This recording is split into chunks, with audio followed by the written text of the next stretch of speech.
guys, welcome back to my channel. Today I will share with you how to create YouTube thumbnail using Canva. So let's search for YouTube. Okay, YouTube thumbnail dimension is 1280 by 720. Let's choose this one. Here you can see a lot of beautiful templates na pwede nyong gamitin guide sa paggawa ng templates. Napakarami nilang template, free templates na pwede mong gamitin. Okay, so in this video, mag-create tayo ng sarili nating thumbnail. So let's change the background to like yellow or the color you want. And then let's add text. Hanapin natin yung font na bolder siya. Click here sa taas. Then dito, marami kang fonts na makikita na pwede mong pagpilian na gusto mong ilagay dyan sa thumbnail mo, na ginagawa mong thumbnail, okay?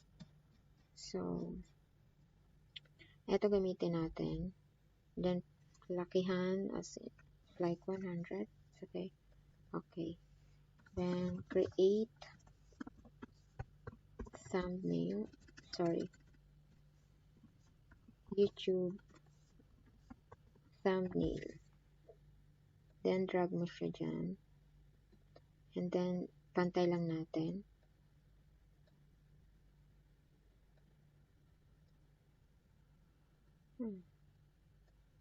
Okay.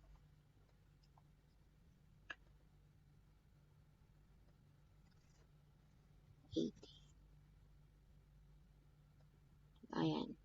Pwede natin gawing italic. Ayan. Okay. And then, mag-a-add pa tayo ng text. 550. Parehas na lang natin yung font niya. Let's say easy and free. Okay. Okay. Pantay na ba sila? Okay. And then, let's add photo. Like woman. Pili tayo dito ng pwede nating ilagay dyan.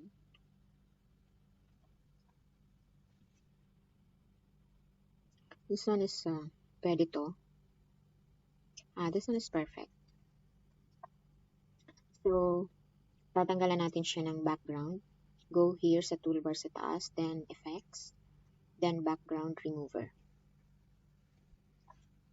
Background remover guys, hindi siya available sa mga free Canva users. Canva Pro po siya. If you want to try Canva Pro for 30 days, you can click the link in the description below na ilalagay ko para matry nyo yung Canva Pro.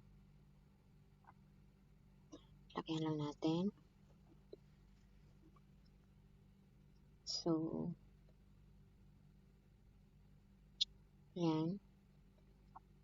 Ito, palakihan natin kasi parang ano siya. Oh, okay. This is fine. And then, hanap tayo ng YouTube icon.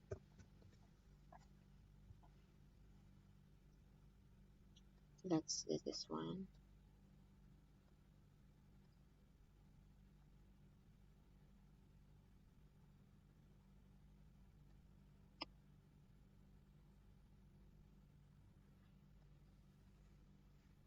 Yan.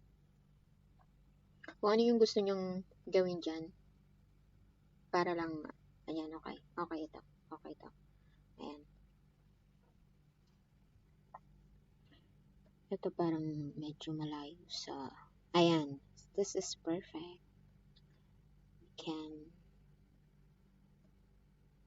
and, so ayan guys, meron ng kayong YouTube thumbnail.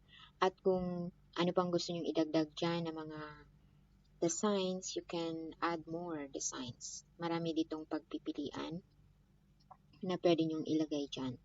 Okay? You can add underline here. Dyan. or the easy way, yung easy way niya, choose this one and then see here in the toolbar up, meron siyang underline. You can put underline there. Ayan. Okay? Or you can put text box. See here, text box. Like rectangular text box. Ayan. Pwede mo siyang ilagay dyan. Then change it to white. Ayan. You see? If you put text box, nagiging visible kasi yung ano niya, yung text niya. Diba? Ayan. So, we can remove now the line. Ayan. So, it's up to you guys kung ano yung, kung gusto nyo lagyan ng text box or underline or whatever na elements na gusto nyo ilagay dyan. Okay? So, ayan. There you have it. Meron na kayong YouTube thumbnail na pwede nyong ilagay sa YouTube videos nyo. Okay? So guys, if you enjoyed this video, please give a thumbs up. Please don't forget to subscribe to my channel. And thank you very much guys for watching. Have a good day.